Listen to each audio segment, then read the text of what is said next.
Cowok ini namanya Jungdo. Jungdo suka banget main game dan bela diri. Soal bela diri, hampir semua teknik bela diri dia kuasain. Saking jagonya, setiap kali ikut pertandingan atau kejuaraan, tuh bocah pasti menang.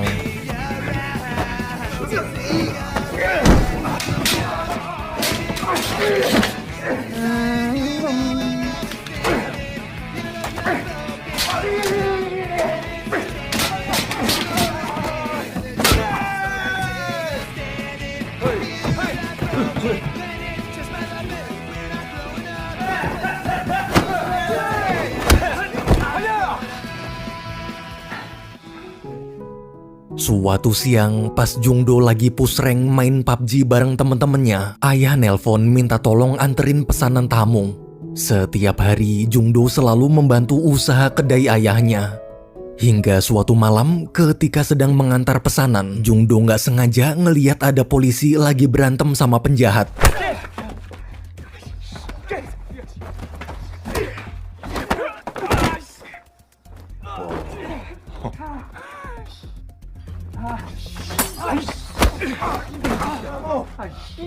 에헤이.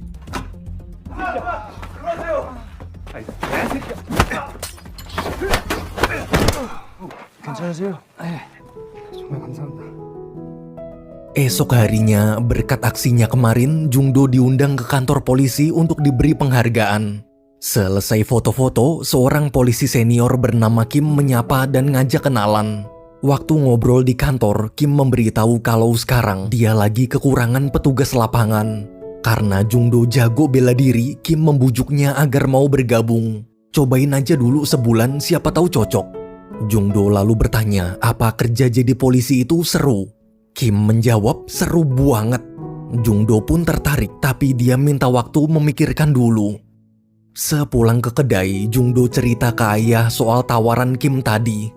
Mendengar putranya ingin jadi polisi, ayah mendukung, yang penting bisa jaga diri.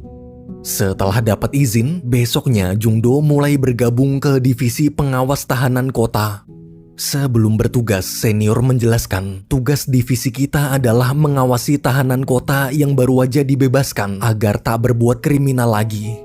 Para tahanan kota sudah dipasang gelang pelacak di kaki, jadi kita bisa memantau pergerakan mereka. Kita juga harus mengingatkan setiap tahanan agar jangan lupa untuk selalu mengisi baterai gelang pelacak mereka. Waktu mulai tugas, setelah berjam-jam mengawasi monitor, ada salah satu tahanan bernama Lee yang baterai gelangnya lowbat. Namun saat Jungdo menelpon ingin mengingatkan, teleponnya malah ditolak. Jungdo pun melapor ke Kim. Karena curiga, mereka berdua bergegas ke rumah Lee. Sesampainya di lokasi, setelah mengamati keadaan, Jungdo minta izin mau nunggu di luar deket jendela. Dia punya firasat tuh bocah bakalan kabur. Ketika Kim mengetuk pintu, dia mendengar ada suara teriakan wanita.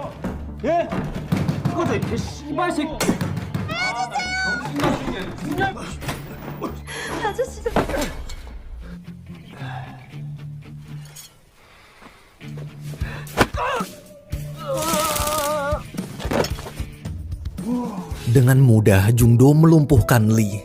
Waktu melihat Kim memborgol Lee, Jungdo kagum. Ternyata benar, jadi polisi itu keren.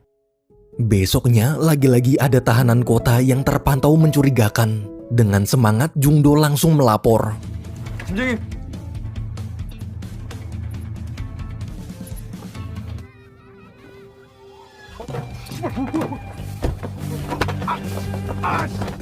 참으세요. 두 번 말 안 합니다. 알아요. 정도 씨. Malamnya selesai tugas, Jungdo ngajak Kim makan bareng 3 temen tongkrongannya. Pas makan, Kim cerita-cerita gimana pengalamannya selama menjadi polisi. Di momen hangat itu, mereka semua sudah menganggap Kim seperti kakak sendiri. Waktu mau pulang, tiba-tiba ada laporan barusan seorang tahanan kota bernama Duong keluar dari batas wilayah pengawasan. Ketika diperiksa lewat tab, karena lokasinya nggak jauh, Kim ngajak Jungdo dan teman-temannya ikut berangkat. Sesampainya di dekat lokasi, Kim dan Jungdo bergerak mencari sementara yang lain menunggu di mobil. Namun mendadak gelang pelacaknya dilepas dan mereka berdua kehilangan jejak. Jungdo lalu dapat ide, gimana kalau kita cari pakai drone aja? Kebetulan temannya punya. 여기로 갈 수 있어? 민동 같은데? 칼도 있어. 갔다 올게요. 조심해. 직진. 쭉 직진. 빨리. 거의 다 왔어. 거의 다 왔어. 오른쪽 어디? 거기 안 보여? 민동 씨? 옥상 2개 옥상. 거기 넘어서 바로 이쪽에 거기 건물 2개 옥상 보이지?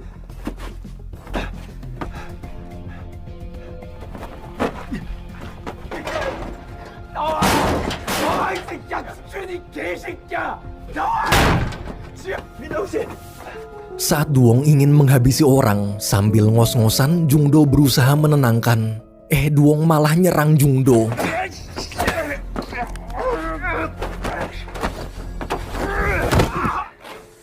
Duong berhasil dilumpuhkan.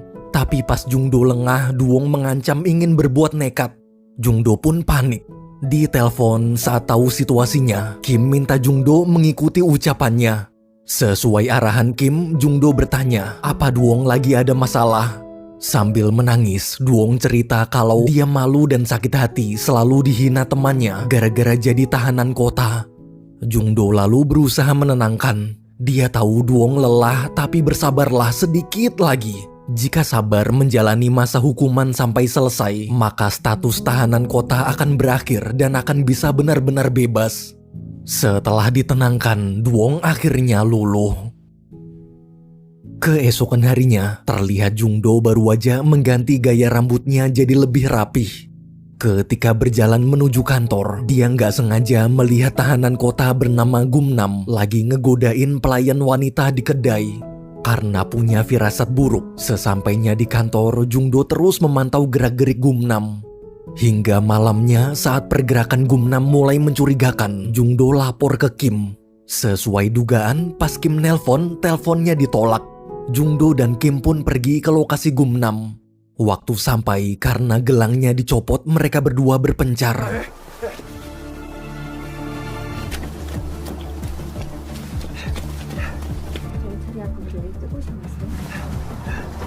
괜찮으신 거죠? Di tengah pencarian, Jungdo teringat tadi dia sempat melihat Gumnam mampir ke salon bibinya. Karena salonnya sepi, Jungdo yakin pasti Gumnam ke sana. 오늘 왜 잠그시는 건데요?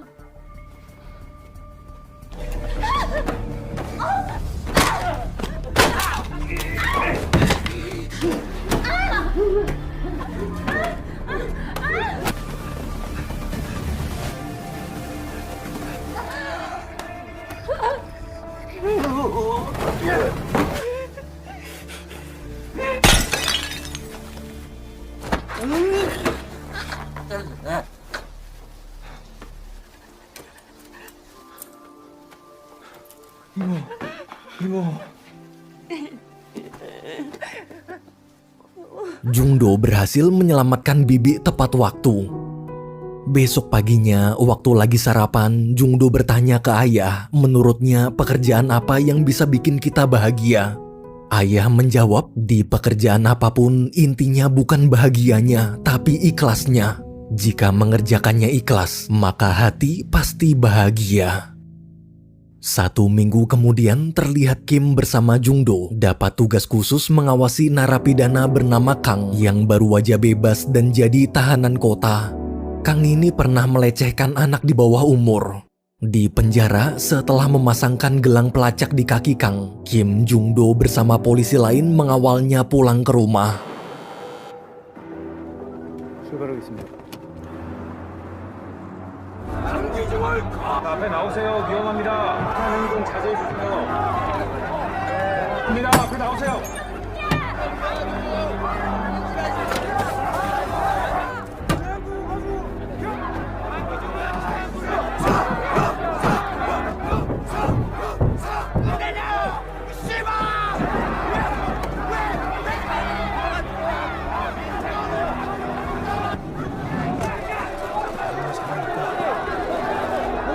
빨리.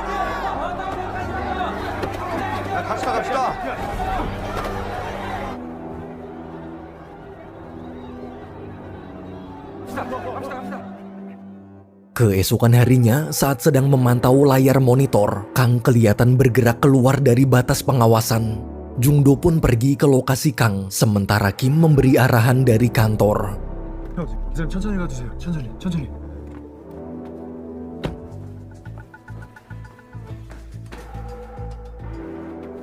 형, 어디로 왔는지 아면서 애들 다니는 학원인데요. 형 2층에서 5층까지 주변에 뭐가 있어? 내려볼게요.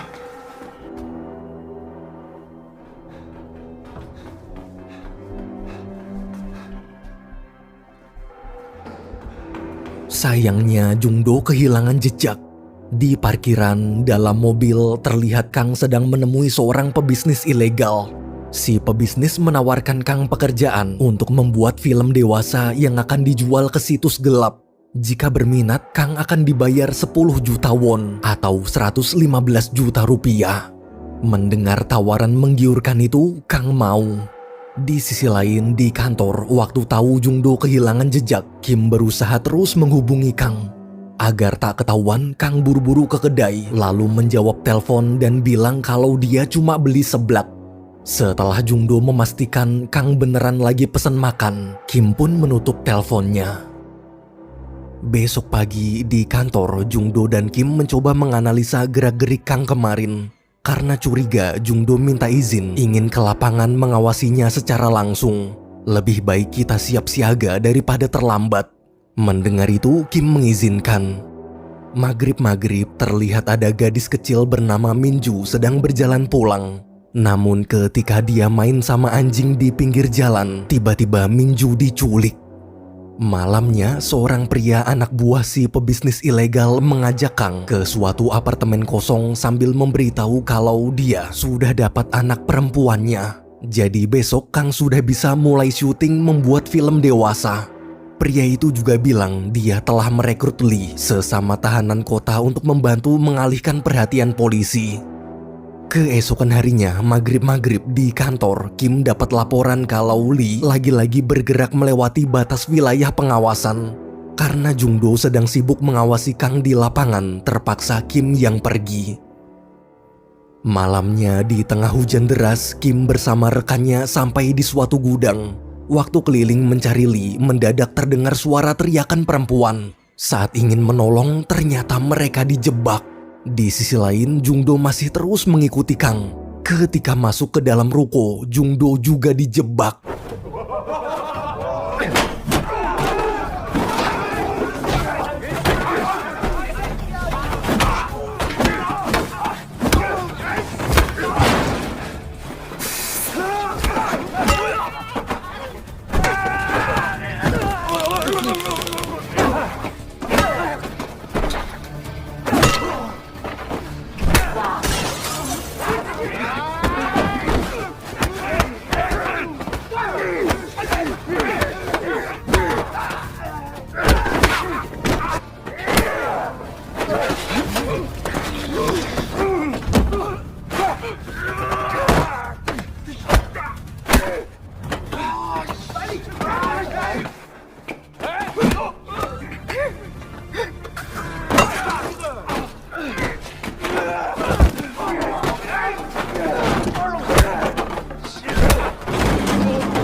Meski Jungdo selamat, tapi di sisi lain Kim dan rekannya terluka parah. Jungdo lalu bergegas ke apartemen Kang. Waktu sampai, dia mencoba mengikuti jejak kaki menuju lantai bawah. Di sana dia mendengar suara Minju teriak minta tolong.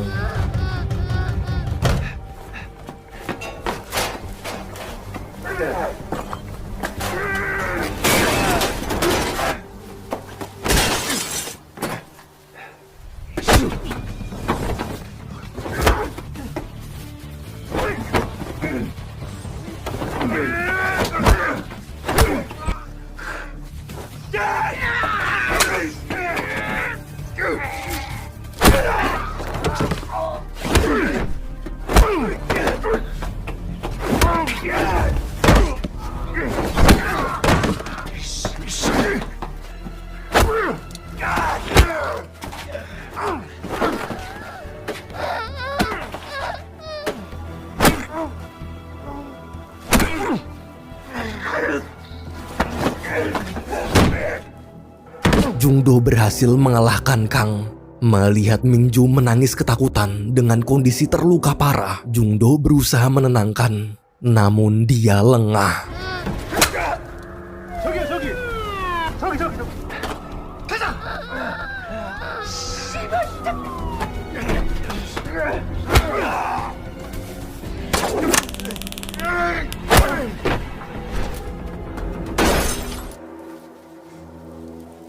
감기 중 도주 중.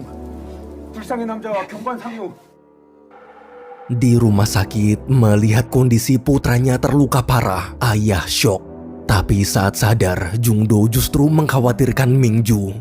Kepala polisi di situ memberitahu walaupun Kang berhasil kabur, untungnya Mingju selamat. Sayangnya Kim sekarang masih menjalani operasi gara-gara patah tulang leher. Awalnya Jungdo lega, tapi waktu tahu seniornya yang bertugas bersama Kim tewas, dia sangat terpukul. Beberapa hari kemudian, setelah kondisi membaik, Jungdo diberi penghargaan atas keberaniannya menggagalkan aksi kejahatan. Selesai acara, ketika Jungdo ingin pulang, bibi Mingju menghampiri lalu memberikan hadiah dan ucapan terima kasih dari Mingju. Bibi sangat berterima kasih berkat Jungdo, keponakannya tertolong. Ia juga cerita meski kondisi keponakannya masih depresi berat, tapi setiap kali mendengar nama Jungdo, perlahan-lahan dia mulai tenang. Bagi Mingju, Jungdo adalah pahlawannya. Esok hari di rumah sakit, selesai berobat, Jungdo teringat waktu membuntuti Kang, dia sempat melihat ada mobil hitam mencurigakan. Untungnya Jungdo ingat plat nomornya. Ia yakin itu pasti rekan Kang. Mungkin jika bisa menemukan siapa pemilik mobilnya, maka dia bisa menemukan keberadaan Kang. Karena Kim masih dirawat, Jungdo minta bantuan teman-teman tongkrongannya. Mendengar itu, semua bersedia membantu. Besoknya, mereka mulai melacak alamat si pemilik mobil.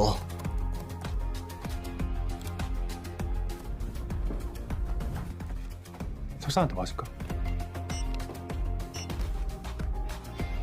내가 원격 조종할 수 있어. Beberapa hari kemudian, setelah berhasil menemukan lokasi apartemen si pemilik mobil, Jungdo bersama teman-temannya mulai bergerak.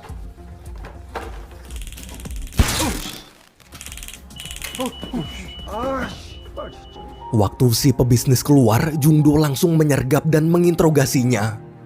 Setelah dapat informasi lokasi keberadaan Kang, sorenya di rumah selesai mengatur strategi. Saat Jungdo dan teman-temannya ingin berangkat, ayah melarang.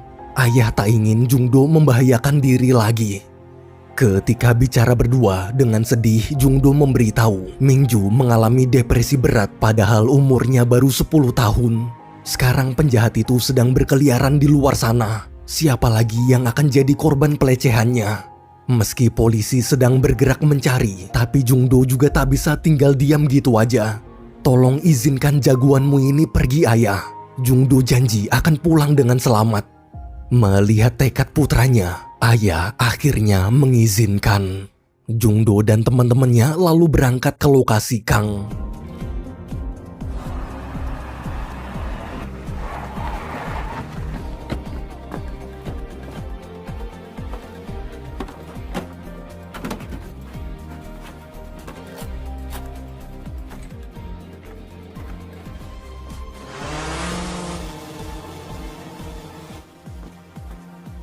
이리로 가. 나 이리로 갈게. 조심해. 안녕하세요. 네, 이런 사람 보신 적 있으신가요? 네. 처음 보는 얼굴인데. 아니요, 못 봤는데요. 없어요. 죄송합니다. 고맙습니다. 안에 남자 신발도 많아. 여기 중국집 그릇도 여러 개 있고 뒤에 있는 대원여의 수갑인데 우리 맨 처음 들어왔던 골목길 봐봐. 저거 봐. Setelah menelusuri lokasi, mereka menemukan ada penginapan mencurigakan. Saat tahu Kang ada di dalam, Jungdo menyuruh teman-temannya kembali ke mobil biar dia yang masuk sendirian. 새끼야 나와! 어떤 씨발년이 지금. 저기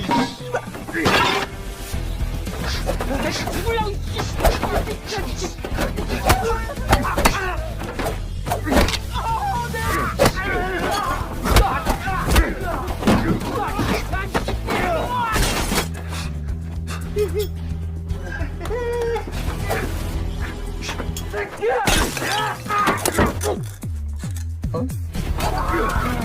Waktu Kang kabur, Jungdo menyuruh temannya mengikutinya pakai drone.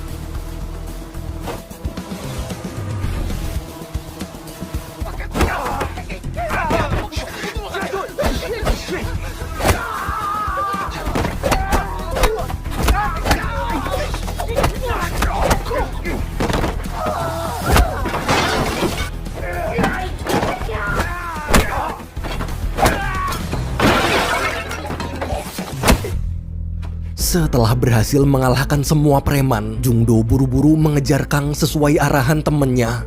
Ketika bertemu, kini hanya tersisa Kang sendirian. Mereka berdua pun by one, 1 lawan 1.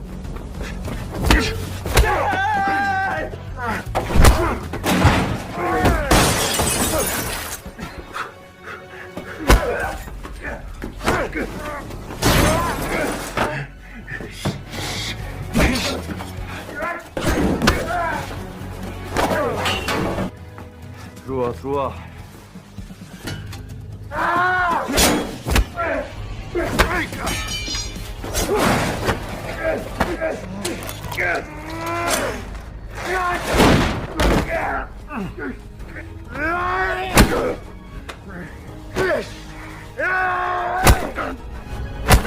Melihat Jungdo hampir kalah, temannya menolong pakai drone.